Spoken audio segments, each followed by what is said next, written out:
Bom dia, bom dia, bom dia! Sejam bem-vindos a mais uma Live Rebelde. Eu já ia dizer boa noite, de costume. Hoje em horário diferente, para que nós possamos contemplar a nossa convidada ilustre que teremos aqui hoje, doutora psicóloga Caroline Traeger. Vamos bater um papo aqui sobre psicologia, olha só, e entender um pouquinho essa questão da psicologia dentro da alimentação, os diversos aspectos que nós podemos conversar também sobre a história da psicologia, sobre o pensamento junguiano. Vai ser show de bola, vamos chegando. Deixa eu ver se ela já está por aqui. Ainda não.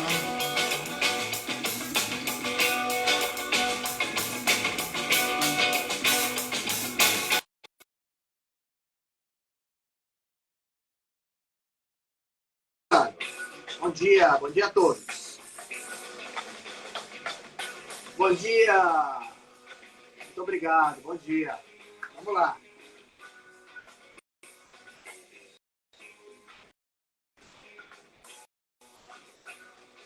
Entrando.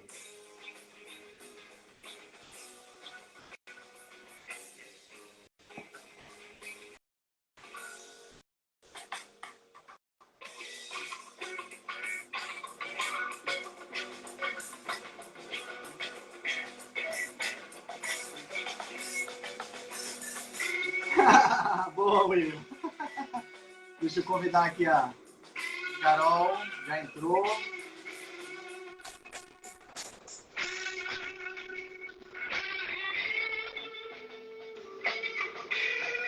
Já te convidei, Carol. Aceita aí o convite. Ixi, não está conseguindo participar. Vamos ver aqui.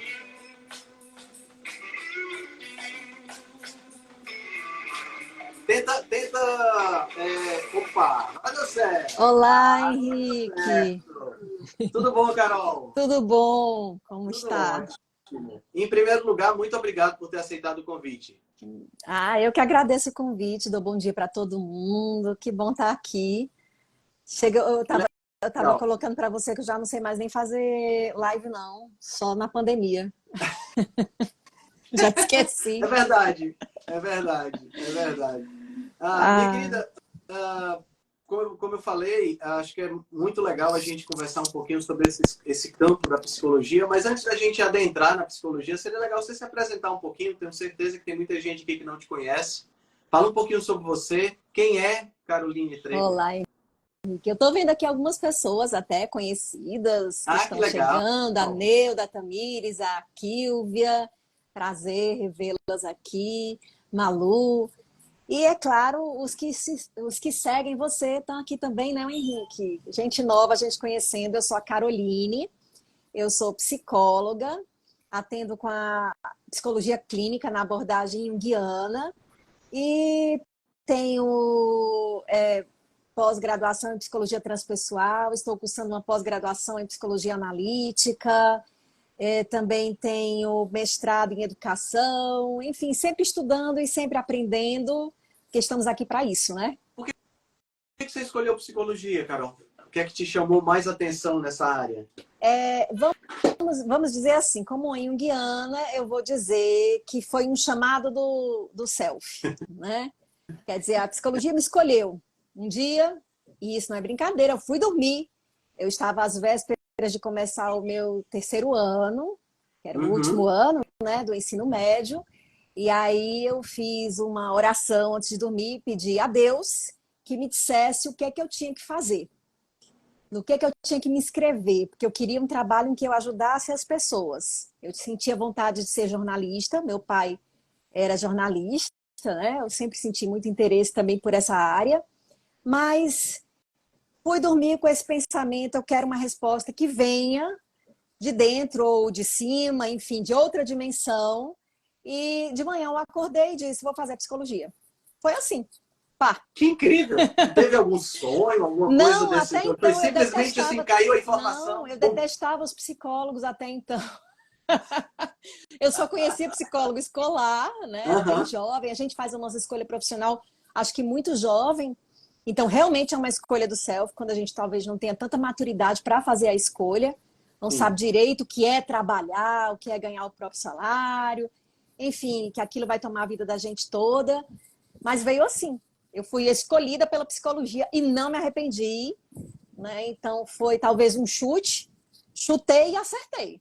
Foi gol. Que legal, muito bom. E o que é que mais te marcou na faculdade? Assim, você foi escolhida, legal, mas eu imagino que pela sua experiência, como você acabou de relatar, que era uma coisa que você não gostava dos psicólogos, eu imagino que na faculdade teve coisas que você disse, putz, pra que eu fui me envolver nisso? E teve outras que você diz assim, cara, graças a Deus eu escolhi psicologia. Ou não? Não, na verdade, eu gostei de toda a faculdade, eu gostei de conhecer as abordagens, né? Eu comecei a fazer terapia quando estava na faculdade, de início porque dizia, eu era uma estudante de psicologia, um estudante de psicologia tem que fazer terapia, mas depois eu entendi que realmente era necessário fazer terapia. É sempre necessário dar uma volta, né, a esse processo terapêutico e também a gente desenvolver a nossa autoanálise.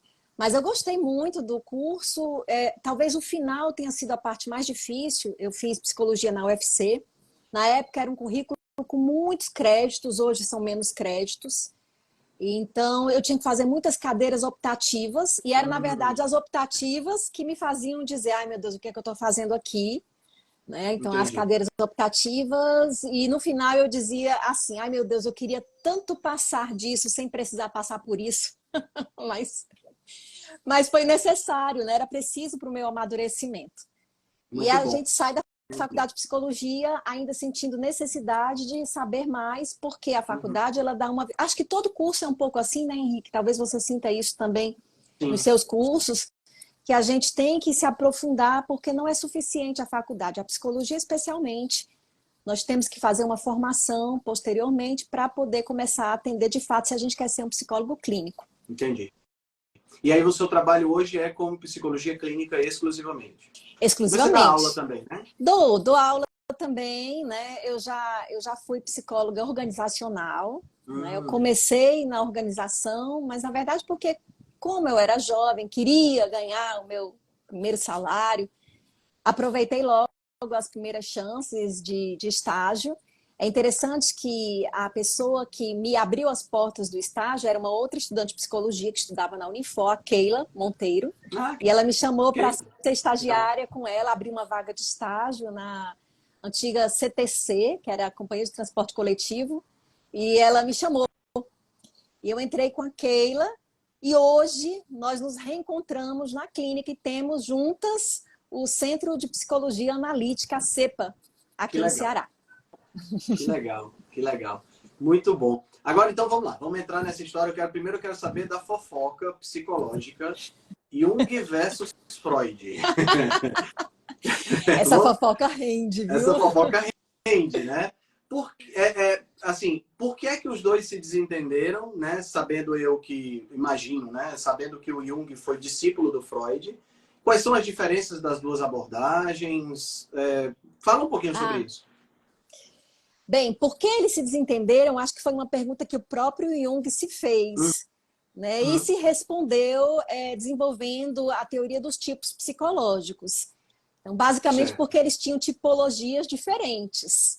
E isso é o que faz com que a maioria das pessoas se desentendam.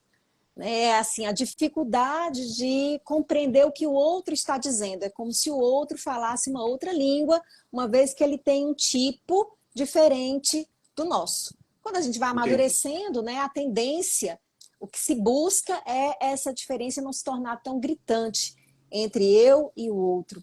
Mas, enfim, as teorias são bem parecidas e distintas. Porque, assim, o Jung, quando ele conheceu Freud, ele já tinha desenvolvido uma parte da sua teoria dos complexos.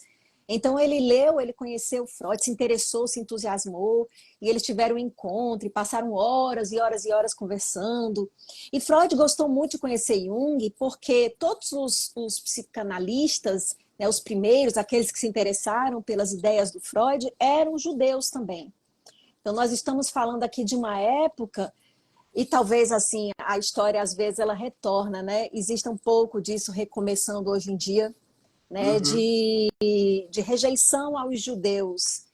Então, o Freud ele queria estender a sua abordagem para além dos judeus, né? Não contra os judeus, mas porque ele sabia que não era uma abordagem que estava dentro de uma religião, né, ou de uma etnia. E aí Jung chegou como um não-judeu, então Freud depositou muita energia nessa conexão com Jung, mas o Jung ele foi discordando do Freud no começo, se a gente encontrar as cartas dos dois, declarações de amor e admiração que vão se desmanchando, porque o Jung ele vai questionando algumas coisas que são basilares, por exemplo, a teoria da libido como energia sexual, que Jung já discorda, coloca como energia de vida, que não é só uma questão sexual, que o complexo de Édipo para Freud acontece com todo mundo, e Jung diz que não necessariamente todo mundo, né? A interpretação dos sonhos para Jung e para Freud é bem diferente, embora a gente tenda a dizer, os dois veem símbolos nos sonhos, né? Mas não, para Jung diz que Freud não vê o sonho como simbólico, mas como cheio de signos, né? Que é assim, para Freud, aquilo naquele sonho, por exemplo, uma gravata é o falo. Então, é esse significado. Para Jung, não. Freud teria sempre uma questão muito voltada para o sexual? O que faz sentido, né? Porque Freud, assim, ele é um homem do século XIX, de uma sociedade de muita repressão sexual, e ele atende como um neurologista, ele é neurologista, então muitas mulheres o procuram, são as chamadas histéricas, são mulheres que desenvolvem sintomas que não têm uma causa física identificada, e aí ele encontra nesse público que o procura realmente a questão sexual como base, só que aí ele generaliza. E Jung, que é um psiquiatra, tem uma outra experiência, vem de uma outra visão de mundo, já não pensa da mesma forma. Então, ele não tem essa atribuição, não vê da mesma forma que Freud a questão do desenvolvimento psicossexual. Né? Entendi. E assim, a diferença crucial entre a psicologia, a psicanálise e a psicologia analítica, que apesar... Se você for analisar as duas expressões, elas meio que se confundem, né? E a psicanálise e a psicologia analítica, teoricamente, seriam a mesma coisa. Que não é a mesma coisa. É só para dizer que não são... Qual seria a diferença mais marcante entre as duas? Se você pudesse elencar, sei lá. Eu vou dizer, eu vou dizer assim, do meu ponto de vista, é porque para Freud... a psicologia ela é uma busca dos porquês. E para Jung, ela é uma busca dos paraquês. Né? Então, o Freud ele tem um olhar voltado para o passado, para o seu desenvolvimento. Tipo, eu vou buscando os traumas, né? Eu vou olhando a minha infância, o meu desenvolvimento, os meus pais, a minha relação com os meus pais. Então, ele também trabalha com o inconsciente, mas com o inconsciente que começa, para Freud, o inconsciente ele vai se formando ao longo da vida. Né? Quer dizer, o inconsciente é composto de conteúdos que partiram da minha experiência de vida, que foram captados ou não pela consciência, mas da minha vida, eles foram colocados para um nível subliminar da psique, né? Da consciência. E para Jung, não, a gente já nasce com o inconsciente, né? Então o inconsciente ele já vem com a gente, e esse inconsciente do qual Freud fala, Jung concorda, existe, mas ele é chamado inconsciente pessoal, ele é feito a partir das nossas experiências pessoais, mas já existe um inconsciente dado. E esse inconsciente que já nasce com a gente, que é o inconsciente chamado coletivo, por isso que se chama coletivo, não é que ele seja igual, todo mundo no inconsciente seja igual. É todo mundo, a nível inconsciente, tem as mesmas condições de possibilidade. Tá certo? Entendi.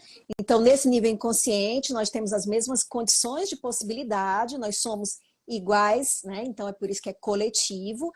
E esse inconsciente coletivo, ele tem como que uma semente, e a gente também tem isso a nível do nosso corpo físico, o nosso pequeno, digamos... A primeira célula, a célula ovo, ela já traz todo o código daquilo que se Sim, tornará o ser humano, sim. né? Você pode É falar uma, disso é uma melhor do boa que eu. analogia. Isso. Aham. Então, o Jung, como ele é médico, né, ele tem essa visão, ele acredita que também a nossa psique ela já nasce com algo, com uma certa, digamos, predisposição, como uma semente. Todas as possibilidades estão escritas em nós e elas têm que ser desenvolvidas, assim como o corpo físico. Entendi. E os sofrimentos, as dificuldades, às vezes, elas decorrem, os transtornos, da nossa resistência a um movimento natural do desenvolvimento psíquico. Entendi. Grosso modo, Entendi. posso dizer isso. Então, assim, do ponto de vista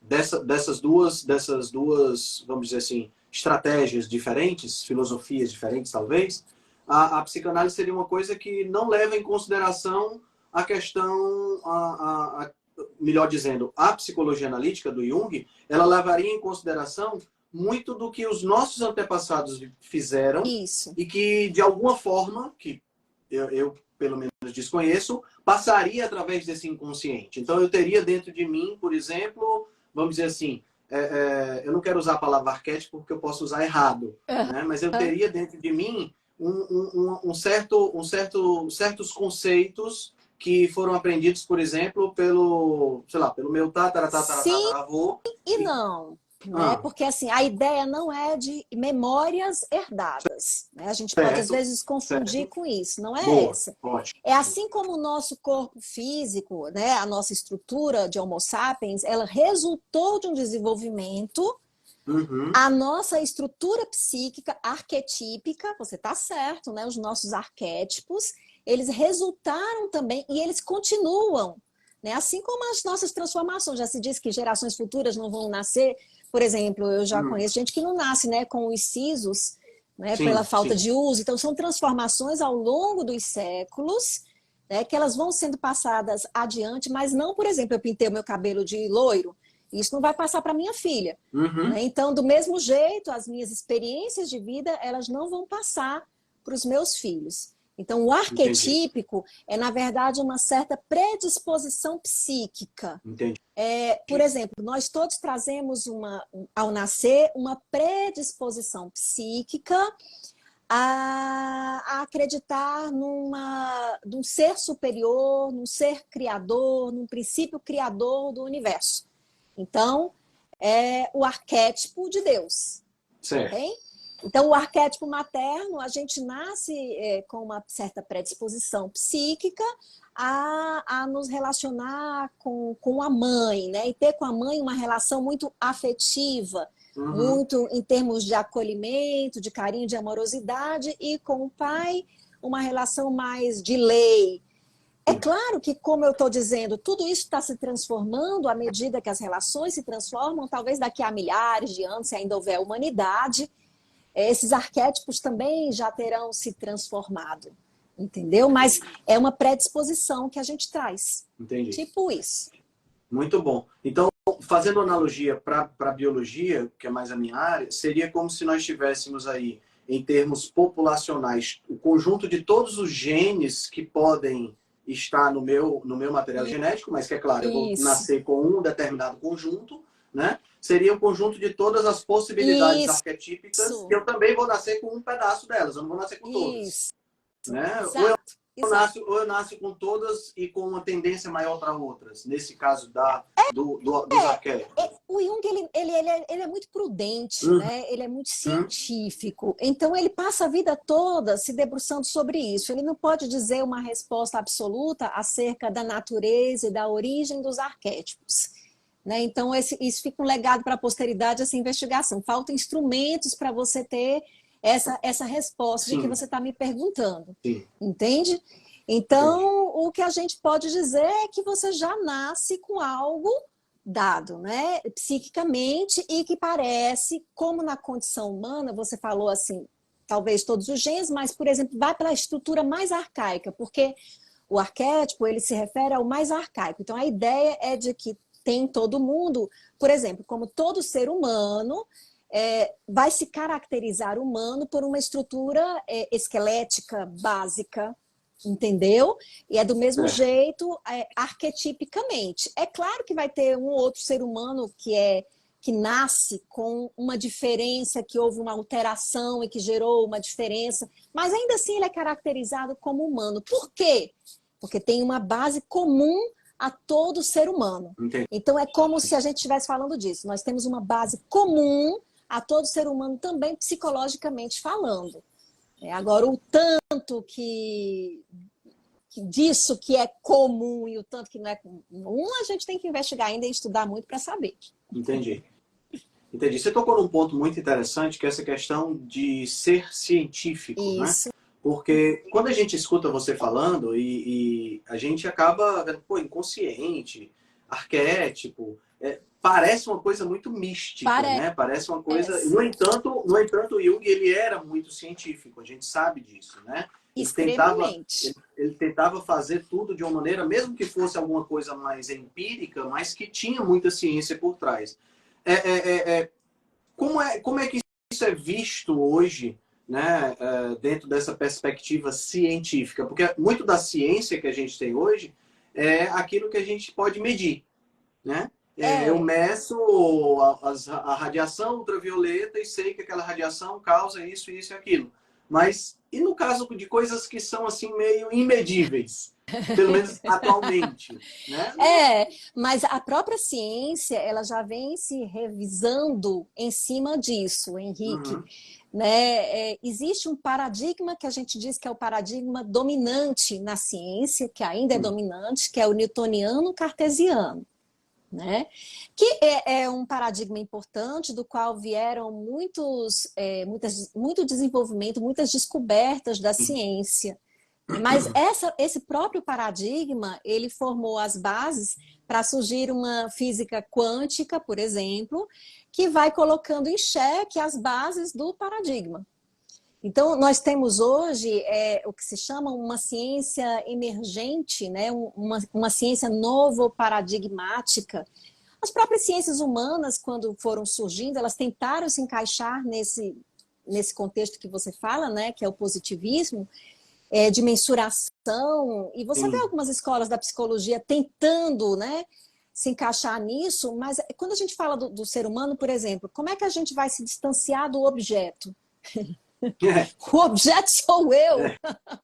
Né? Então, se você está falando da psicologia, é a psique falando de si mesma, da própria psique. Então, é impossível eu me retirar por completo, ou retirar a minha psique, porque a minha psique é a observadora do fenômeno, né? Então, é possível me retirar totalmente, ou uma neutralidade total. Então, dentro da própria ciência, já existe questionamentos em torno disso, já existe uma reformulação e uma abertura para novas possibilidades, né, de investigação científica que não são necessariamente dentro desse padrão, né, desse padrão estabelecido como o padrão da verdade. Então, tem coisas que são verdadeiras que talvez não se encaixem dentro desse padrão, né, dessa mensuração. E coisas que às vezes são mensuradas e parecem ser a verdade e que não se aplicam a todas as instâncias, como é o caso da física, né?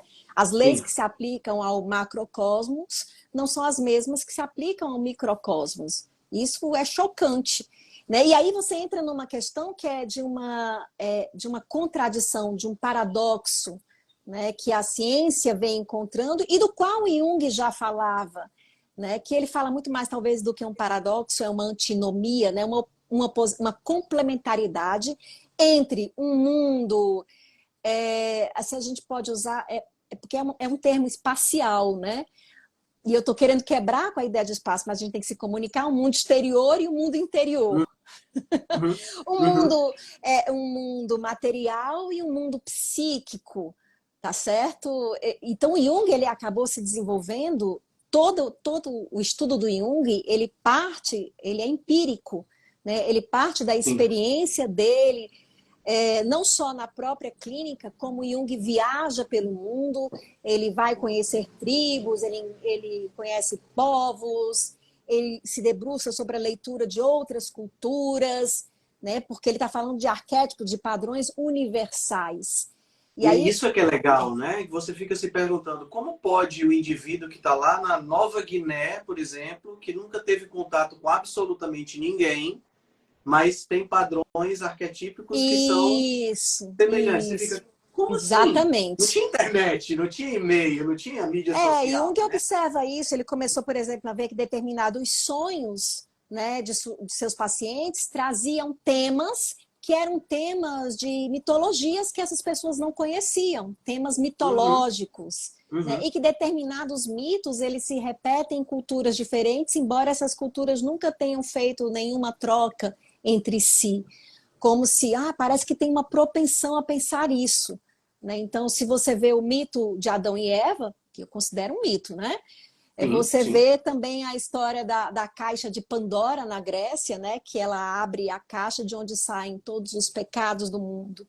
Também uma desobediência, né? sim, Então, você vai sim. encontrar os mitos, eles vão se manifestando, e às vezes, inclusive na nossa cultura atual, onde a gente tem muito pouca vinculação, talvez, com a mitologia, né, com a religiosidade, você vê os mitos aparecendo nos filmes, nas séries. Por exemplo, você vê o Harry Potter. Por que esse carinha faz tanto sucesso? Né? Porque é um bruxo que enfrenta o mal. Isso é mitológico. Isso está Uhum. nas Guerra nas histórias. Estrelas, né? É a mesma É, história. aquele livro do Joseph Campbell, O mito do né? herói, né? O mito do herói, é uma coisa que eu li o Joseph Campbell e eu fiquei impressionado como é uniforme nas culturas. Existe um É padrão. impressionante. É um Isso. padrão muito uniforme. Você fica. Aí vem, eu às vezes converso isso com a Liane e pergunto para ela assim, uma pergunta que na verdade nós não temos a resposta, mas eu pergunto, como é que a gente vai saber que esse mito específico é verdade ou se ele é apenas a variação de um mito anterior, entendeu? Eu acho muito interessante. Aí é que tá, Henrique. Todo mito, né, na visão da psicologia analítica, ele é verdade. Peraí, Carol, para Certo. tudo. Como assim? Todo mito é verdade? Você acredita em Adão e Eva? Eu acredito em Adão e Eva. Só que, né, é uma verdade de outra ordem. Né? Hum, Então, a gente vai conseguir entender essa verdade interpretando-a. Né? Ele está certo. falando uma verdade de um acontecimento que é psíquico. Qual é o acontecimento psíquico revelado, por exemplo, no mito de Adão e Eva? É a desobediência do ser humano. E aí você pode ter, assim, N variações. Eu vou te dar aqui um viés, né? Uhum. Uma possibilidade interpretativa, e ela não é universal. Peraí, o símbolo é isso. O símbolo, ele fala daquilo que não tem palavras e que pode ser base para muitas palavras. Entende? Certo. Então, se você tem Adão e Eva, por exemplo, eu vou falar do nosso próprio desenvolvimento, não vou falar do desenvolvimento da humanidade, vou falar da gente. Uhum. Você vive, você nasce, quando você nasceu, Henrique, que você não tinha nenhuma preocupação, aliás, dentro da barriga da sua mãezinha, né? Você não precisava nem mastigar, nem respirar, você estava lá servido de todos os lados, você vivia no paraíso. Não existia o eu e o outro, você estava mergulhado em Deus, né? Você estava mergulhado no paraíso inicial. Boa. Então, quando você nasceu, né, que aí você pode dizer que é uma expulsão do paraíso, ou Sim. eu vou dizer que é a primeira cisão, né, quando você nasce, quando você enxerga o outro, que é a criação de Eva. Né? Então tem Adão, Adão ele é a totalidade. A criação de Eva parece com um mito também grego, de uma parte de Adão se faz Eva, quer dizer, ele é dividido e se forma Eva, né? Então, de uma parte de Adão é feita Eva, quer dizer, da mesma essência. Aqui nós temos a separação e se forma o eu e o outro. Quando ele encontra o outro, ele começa a tomar consciência de que ele é, né? E aí, o que eles fazem? Eles desobedecem a Deus. Né? Então, a Eva, a serpente diz lá, ó, Deus diz, ó, vocês podem comer desses frutos todos, exceto desse frutinho, e aí é a nossa psique, gente. A gente tem aqui, se você pode ser instintivo como um animal e você viver o ser humano, nós temos esse lado, mas a gente tem um frutinho aqui dentro, né? Uma árvore do conhecimento do bem e do mal, né? Um lobo frontal, você tem é a última coisa que se desenvolve, né? Então Sim. você tem essa árvore É a do parte mais conhecimento. recente, evolutivamente, do nosso cérebro. Quando você desenvolve esse lobozinho que você toma consciência, você é expulso do paraíso?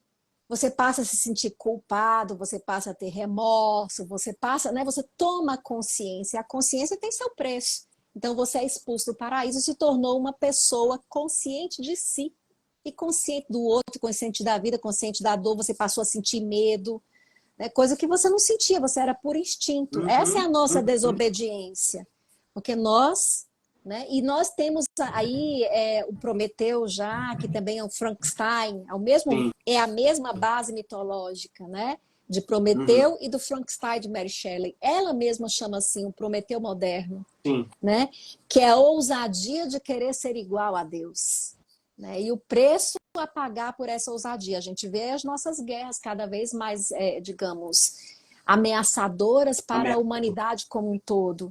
Por quê? Porque nós avançamos em poder, né? E é poder, talvez mais poder do que a gente possa sustentar na nossa mão.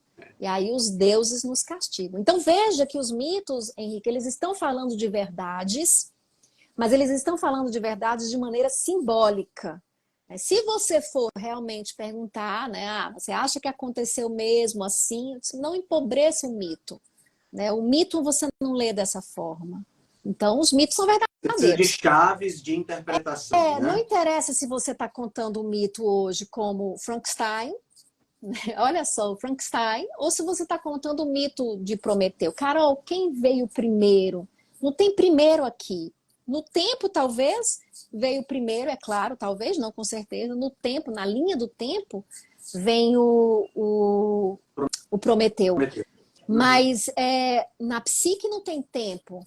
Na verdade, é apenas um vestido moderno, né, que a Mary Shelley achou para o mesmo arquétipo. A gente tem outros vestidos também, a gente vai encontrando. Né? Talvez Matrix, talvez aquele que o Harrison Ford fez, eu esqueci o nome agora. Indiana Jones? Não. De uma humanidade... Sim, o Blade Runner. Isso. Né? Talvez o Blade Runner. Por aí você vê, são velhos mitos reatuados.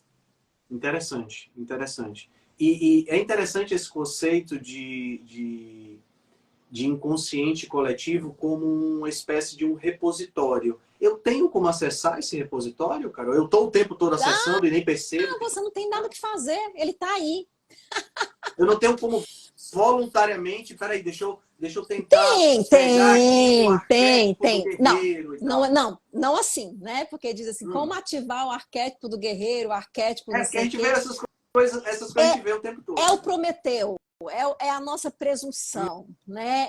Nós os presunçosos, porque a gente vive uma sociedade do eu enorme, né? Eu posso, eu quero. E aí eu não vou dizer que todo mundo que trabalha com coaching é assim, mas é tipo assim, eu vou ficar olhando e dizendo, eu posso, e eu vou conseguir.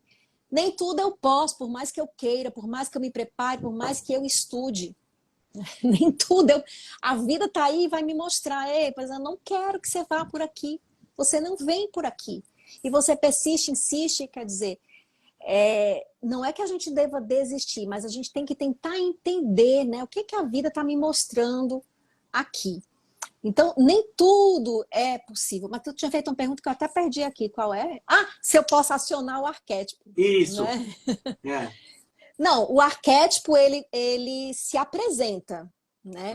Agora, eu posso entrar num contato com o meu inconsciente, né, e deixar que ele me apresente o que ele acha, o que está ali. Quando é que eu entro em contato com o inconsciente? Na verdade, eu estou sempre em contato com o consciente, o inconsciente. Ele está sempre agindo na minha vida, quer eu perceba ou não. Agora, por exemplo, ele está agindo. Só que quando a gente baixa o nível de consciência, a gente consegue enxergar esse inconsciente, né? O conteúdo do inconsciente. E esse conteúdo, ele é simbólico. Então, quando eu durmo, que eu sonho, é esse conteúdo que aparece. Certo. Então, aí você diz, esse sonho não tem nem pé nem cabeça, é uma loucura, Carol, não faz o menor sentido os meus sonhos. É verdade, para o seu nível consciente, para o seu ego, ele não faz sentido. Mas você vai ter que interpretá-lo, analisá-lo, como se você analisasse um mito, né? Entenda que ele é simbólico. Mas por que esse tal do inconsciente não manda a mensagem mais clara? Alguém vai perguntar. Nunca perguntou isso, não, Henrique? Por que que ele quer, se ele quer me dizer alguma coisa? Seria muito mais prático, né? Porque não é a linguagem dele, gente. É a mesma coisa. Você, agora me lembrei, não é Interestelar, um filme que tem esse símbolo aqui de extraterrestres que baixam em contato, acho que, não sei, eles baixam aqui na Terra e eles se comunicam e eles estão falando uma outra língua. Né? Você vai ter que aprender a língua dele se você quiser se comunicar com ele. Ele é muito maior do que você, ele é o original. É como se você quisesse sujeitar Deus à sua vontade. Ah, por que ele não fala assim para mim? Põe-te no teu lugar, criatura. É a fonte original. É aquela síndrome de umbigo do mundo. Todo mundo quer que você fale para você. Não é assim, não. Ele está ali se mostrando com a linguagem dele, com a fala dele. Ele vai continuar falando quer você perceba, quer você não perceba, não está nem aí. Apenas quando você olha para o seu inconsciente, você percebe os conteúdos inconscientes que podem estar atrapalhando o seu processo, que podem estar querendo aparecer, precisam ser integrados. Então, é um trabalho de auto-amor, você prestar atenção nesses conteúdos do inconsciente. Uma outra forma também, Henrique, além dos sonhos, os sonhos eles surgem espontâneos, eles são muito difíceis de entender, é o que o Jung chamava o trabalho de imaginação, a imaginação ativa, é a fantasia, né? Então, a fantasia que... E aí tem toda uma técnica para fazer, mas, assim, fora da técnica, quando você, por exemplo, você sente uma raiva grande, se você, ao invés de se deixar tomar pela raiva, você se distingue dela. Eu não sou a minha raiva, eu tenho a raiva, e você não esquece que tem outras coisas também, ela não te incorpora, mas você não reprime essa raiva, você vai conversar com ela.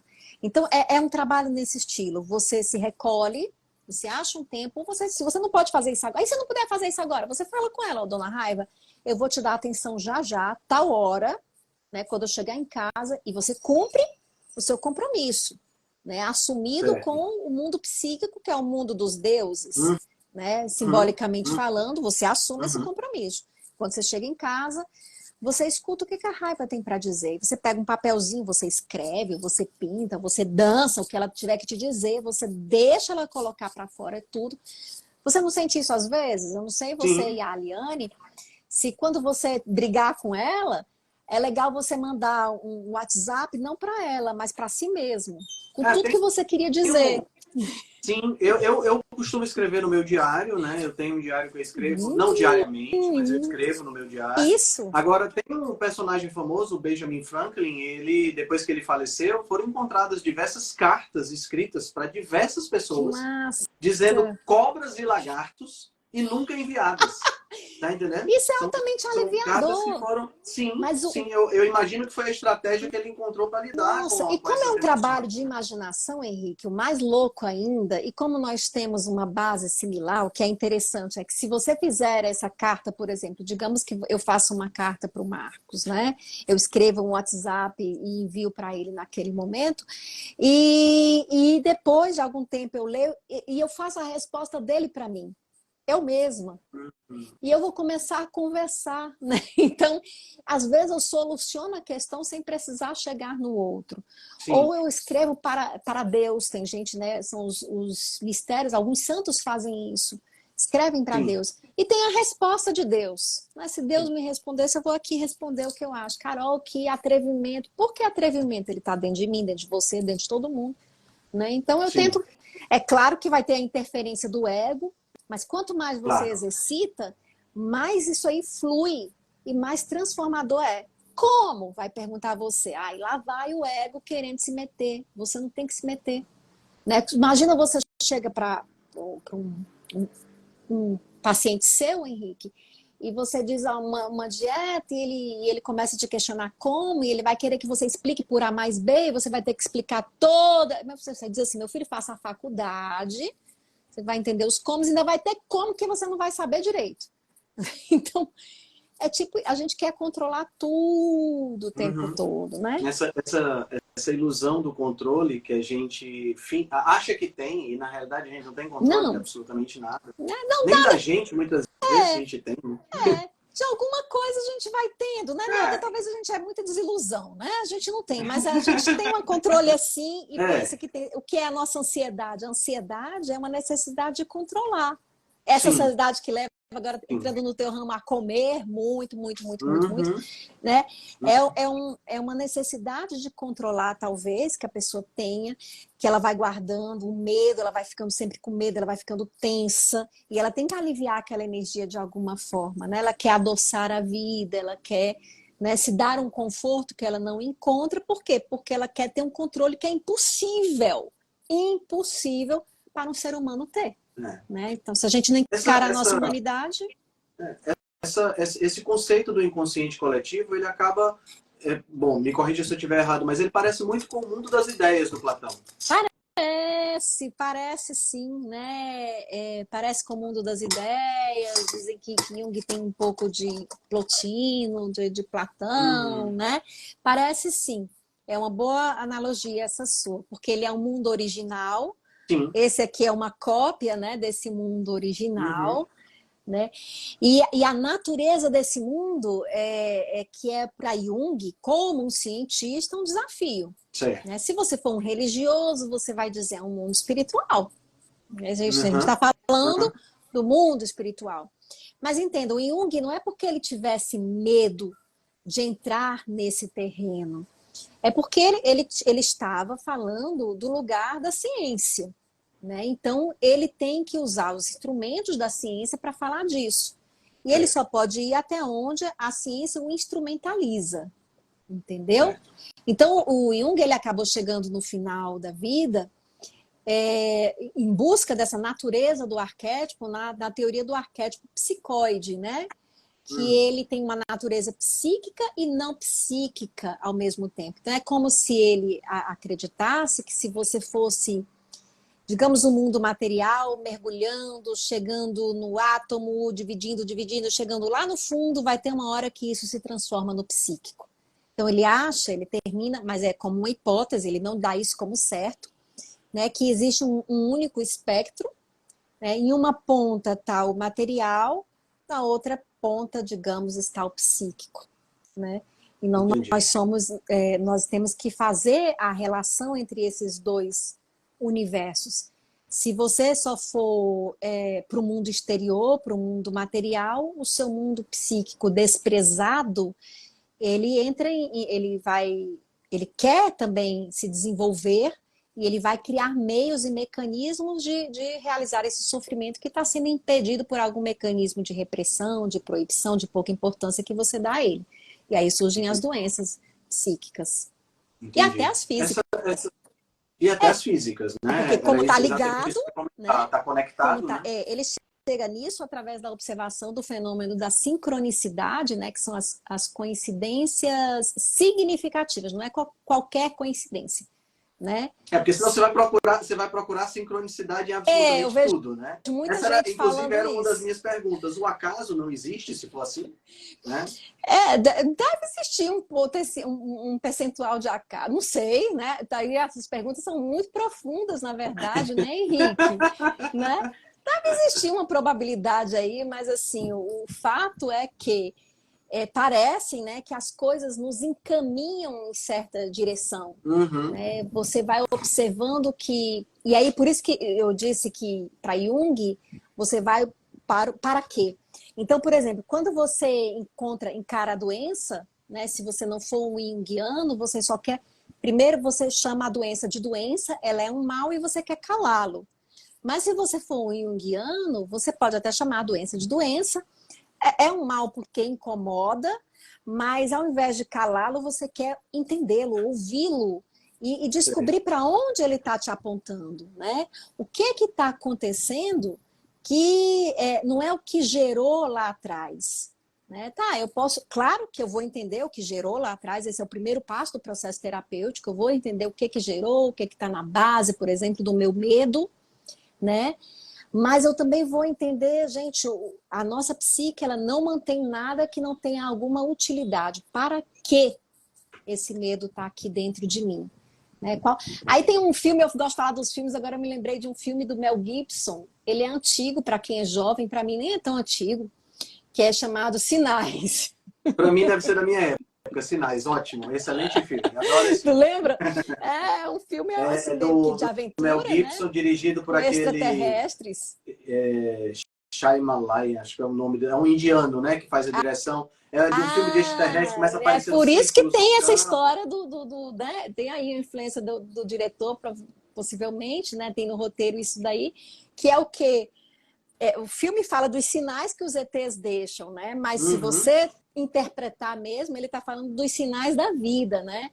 Que as doenças daqueles. Aí eu não vou até dar spoiler, mas enfim, vocês já deviam ter visto o filme, quem não viu, né? As doenças das duas crianças, né? Aham. A menina, o hábito de deixar o copo d'água em qualquer lugar, e o menino, a sua falta de ar, tem para quê? No final do filme, o para quê se revela. Inclusive as falas sem nexo da esposa dele ao morrer, né? Já começa no filme aí, viu, gente? Então, quem não viu, veja. É um filme interessante, mostrando muito isso. Exato. É interessante você comentar essa questão desse filme e comentar dos filmes de uma maneira geral, porque quando a gente assiste, e até mesmo filmes que à primeira vista parece aquele velho besterol, né? Mas eles não são, né? Muitas vezes você tira boas lições. O filme que ganhou o Oscar no ano passado, que é aquele Tudo ao Mesmo Tempo Agora, não sei se você chegou a Não, ver. tu acredita que eu não vi? Tenho que ver. Nossa, o filme é muito bom. Todo Agora mundo já me sim, disse. ele é uma viagem do começo Ao ao fim. fim. Uma viagem completa. Se você ele mistura uma teoria ele mistura a hipótese do multiverso com filosofia, com, sabe, com Jung, mistura tudo. Ele é tudo ao mesmo tempo agora mesmo, entendeu? É isso que é o simbólico. E o interessante, Henrique, é que às vezes, não que eu não sei desse autor, do roteirista, enfim, da base desse filme, mas é que às vezes, sem querer, né, não é conscientemente, o roteirista está trazendo uma filosofia. Uhum. Eu vi isso, por exemplo, em Matrix. Eu não sei se era a intenção do roteirista fazer algo tão profundamente filosófico, né, num filme de ação. Né? Talvez. E você encontra isso até nos filmes da Disney. Né? Então, assim. Você, eu estava assistindo esse final de semana com a Liane o Elementos, né? Que são os 4 elementos. Olha aí. É demais, o simbolismo é muito grande. Então, é muito grande. Né? Agora, o interessante do simbólico, Henrique, e é importante pontuar isso, e essa é a diferença para Jung, né? É que quando você quer, por exemplo, analisar um sonho ou analisar um filme, então isso quer dizer aquilo. Sim, e não só isso. Isso, entendeu? O simbólico, você fez uma leitura simbólica. Uhum. Caroline, mas aí como é que eu sei se é a leitura verdadeira? Meu Deus, eu vou falar que nem Jesus, né? O que é a verdade? O Pilatos perguntou o que é a verdade? O que é a verdade? Né, a Jesus, o que é a verdade? Né? Então, assim, como assim? A verdade, pelo menos na minha visão, e eu não acredito que seja muito diferente na sua, mas vou dizer, a verdade ela é incognoscível para nós. Uhum. Nós sempre vamos ter, até voltando aí para o começo da nossa conversa, nós sempre vamos ter o nosso viés aplicado à verdade. E o mais nós já temos a limitação de como a gente consegue captar a realidade. Né? Junto com o nosso viés, a gente acaba não tendo. O mais incrível, Henrique, é pensar isso aí, eu vou dizer que são as verdades, né? Porque sim. O paradigma newtoniano, cartesiano, ele é colocado em dúvida justamente pela contradição, né? Que há questões como 2 corpos não podem ocupar o mesmo lugar no espaço. Podem. Né? Ele vai virando de ponta cabeça determinadas leis, né? As leis de Newton. Então, elas são...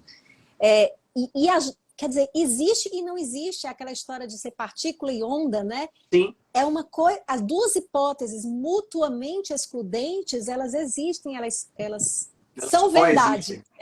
Exato. Isso é mais incrível. O experimento mental do Schrödinger, né? O gato de Schrödinger, né? Que ele tá, antes de você observar, ele tá tanto vivo quanto morto. Incrível, né? É muito doido isso, Carol, porque assim, nós somos equipados, né, biologicamente falando agora, nós somos equipados para encarar uma realidade que é puramente newtoniana. Nossos olhos, Isso. nossos ouvidos, nosso olfato, nosso paladar, nosso tato, tudo isso é bem newtoniano, é macro. Eu consigo pegar nesse pedaço de pano, eu sinto a textura, eu vejo a cor. Quando você parte para coisas que eu não consigo, que o nosso aparato sensorial não é suficiente, então entram aí os simbolismos e entra essa coisa que é difícil de interpretar. Como é que um gato pode estar morto e vivo? É então óbvio existe. Que ele está morto ou está vivo, Pronto. né? Mas, existe, para Jung, né, existem as 4 funções da psique, né, que são pensamento, sentimento, sensação e intuição.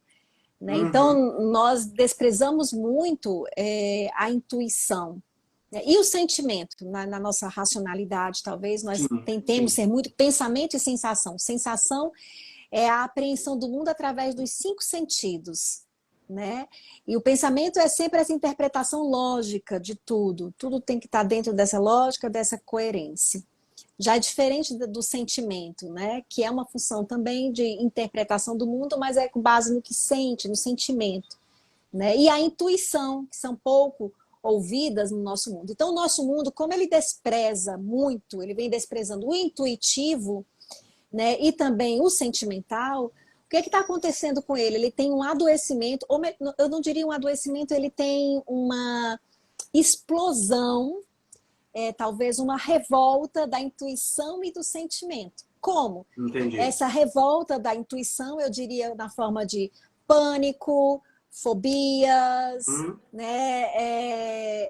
Quer dizer, o que é o pânico? É como se fosse uma intuição de uma desgraça, né, que vem de todos os lados e que você não consegue identificar. Então, são os aspectos negligenciados da sociedade que estão, como a gente não tem lugar para eles no mundo, eles estão aparecendo dessa forma adoecida. E o sentimento, você vê bem nessa polarização. Sim. Onde a verdade está, onde está meu sentimento. Eu estava até falando, gente, olha, hoje com a internet, né, todo mundo dá informação. Essa história do jornalista com a informação neutra, tá? Que nem o cientista neutro, eu não acredito, né? Porque ele bota ali, né, a crença dele na forma como ele faz um enunciado. Então, ele anuncia a notícia e tem ele ali naquele anúncio da notícia. E aí as pessoas escolhem ler o que concorda com o que elas acham que é e fica todo mundo encapsulado. Né? Eu só acredito nisso, isso é bom, isso é certo, e o outro é errado, quer dizer, está todo mundo guiado por um sentimento, inclusive dentro da própria ciência. Sim. Se vem alguém e fala, bom, a meditação tem resultados, besteira. Então, é a mesma coisa, né? Então, besteira por que, cidadão? Né? Vá pesquisar, vá estudar, e você pode depois dizer se não faz sentido. Você quer o exemplo mais claro dessa dissonância cognitiva, Carol, chama-se efeito placebo. O efeito placebo, ele acontece em todo ensaio clínico randomizado de drogas, de medicamentos. Você analisa o efeito placebo. E ele é tão importante que ele faz uma droga ser colocada à prova e ele não é pesquisado. Pois é. Por que ninguém pesquisa sobre o efeito? Gente, você tomar um comprimido de farinha e ter o mesmo efeito que uma droga tem, é um negócio surreal. Eu até... Nossa, você falando isso, eu até li recentemente um livro, O Corpo Guarda as Marcas. Eu esqueci o nome do autor. Ele é um dos autores do DSM, do primeiro DSM nos Estados Unidos. É um psiquiatra e trabalha com, claro, né, com tudo que a psiquiatria trabalha, e ele fala muito de existir também outros mecanismos que não são medicamentosos para tratar a depressão, para tratar a ansiedade, né? E que são, inclusive, alimentares, né? Sim. E que são pouco, às vezes, divulgados.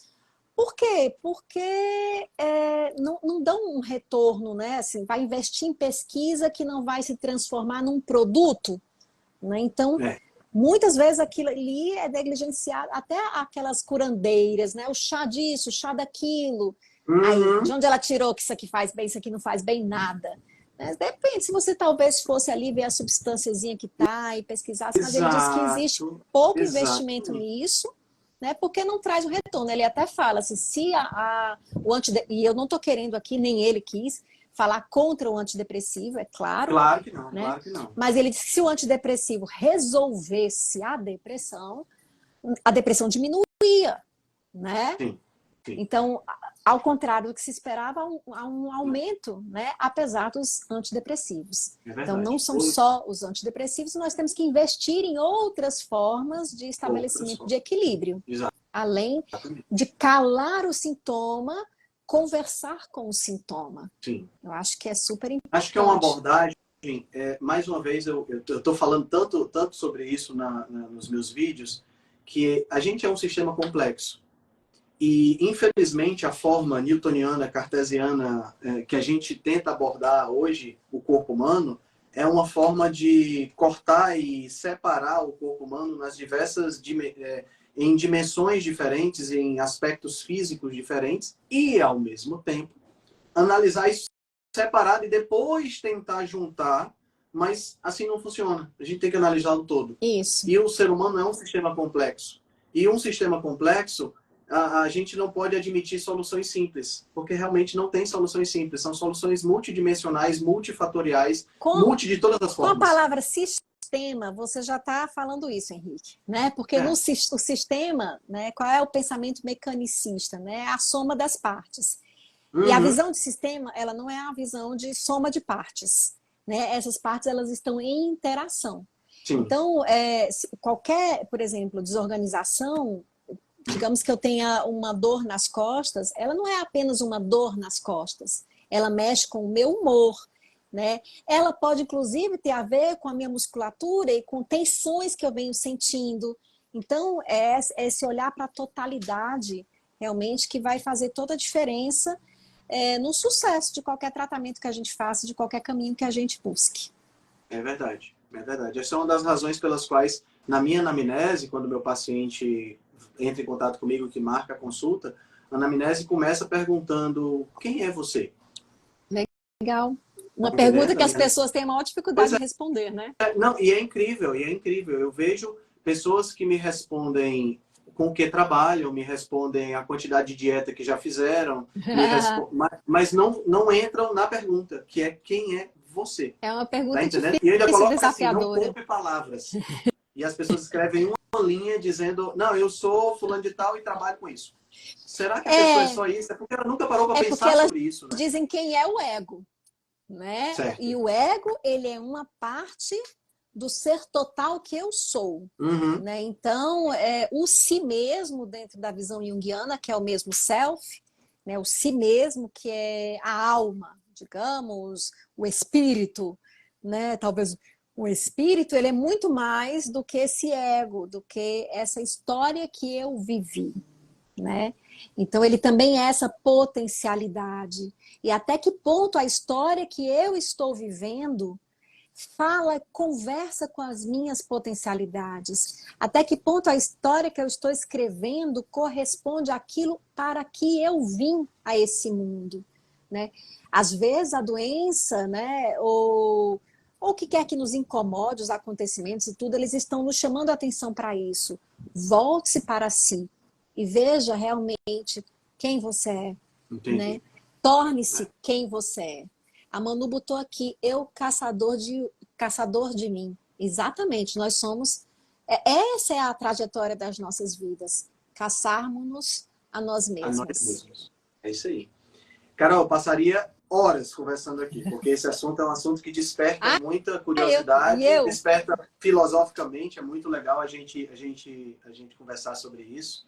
E a gente pode, de repente, depois marcar uma parte 2, se você achar legal. Claro. Se você achar sempre legal. gosto. A gente pode entrar em aplicações um pouco mais práticas, de repente. A gente ficou muito teórico, na parte né? Teórica, filosófica. De repente, a gente pode partir para uma coisa mais prática, dentro da nutrição, por exemplo, alguma coisa do tipo. Vai ser ótimo. Mas eu queria encerrar te pedindo, além de você deixar uma mensagem para o pessoal que assistiu a gente, pedir que você indicasse eu sempre peço isso para os meus entrevistados, né? Você deve ter percebido, adoro o livro, né? Então, uma das Aqui em coisas que eu casa sempre também peço, tem muitos, mas eu não busquei a é? luz aqui, Eu a sou luz louco natural. por livro, então uma das coisas que eu sempre peço é uma indicação de livro, não necessariamente da área, mas um livro que te marcou, né? Então, Mas eu vou, se eu vou você... dar uma indicação de livro da área, porque também é Ah, um livro ótimo. que me marcou, né, entre vários, muitos, muitos, muitos, que é esse aqui, O O Segredo Segredo da Flor de da Ouro, Flor de Ouro. né? Ele é o ponto de virada, talvez, de Jung também. Ele dá muita importância. Esse livro tem muitas respostas, né? Ele é uma De leitura Jung, complexa? não, não. Não? Ele é uma leitura bem fácil. Quer dizer, diante de tudo que Jung fala, Claro, né? Mas claro. a gente também, hoje em dia, tem uma história, o pessoal tem uma preguiça de se esforçar, mas é uma leitura fácil, não é uma Uhum. leitura difícil, não tem palavras assim difíceis. Ele dá uma visão, a primeira metade é do Jung e a segunda metade é do Wilhelm, né? Que é um indólogo, estudou a cultura chinesa e ele fala do livro de vida chinês, do I Ching, Ah, que legal. né? Que legal. E é bem assim uma visão, eu acredito que traz uma visão muito total da teoria junguiana e fala para a gente da nossa vida, da nossa busca por nós mesmos, né? A busca da flor de ouro, né? Que é a mesma busca da pedra filosofal, que é essa busca de nós mesmos. Muito bom, muito bom. Carol, minha querida, muito obrigado por ter aceitado o convite. Vamos manter Eu contato para a gente agradeço o marcar essa parte convite. 2, que eu acho que tem bom. De repente, a gente pode até trazer a Keila junto para fazer uma parte Ai, 2 com pronto, todo mundo. Não sei se ótimo, ela tá vai gostar da certo. ideia. Bota o Marcos também na jogada para a gente fazer. Vai encher de gente. Muito Vai obrigada, ser Henrique. super Eu legal, vai agradeço ser o super legal. convite, a confiança, né, de me trazer aqui também no seu espaço, porque há confiança, né? E agradeço aqui quem passou por aqui, falou com a gente e os que ainda passarão, porque fica guardado. Muito obrigado, então. Um beijo grande, Carol. Manda um abraço pro Marcos. Tchau, tchau, Henrique. Tchau, tchau.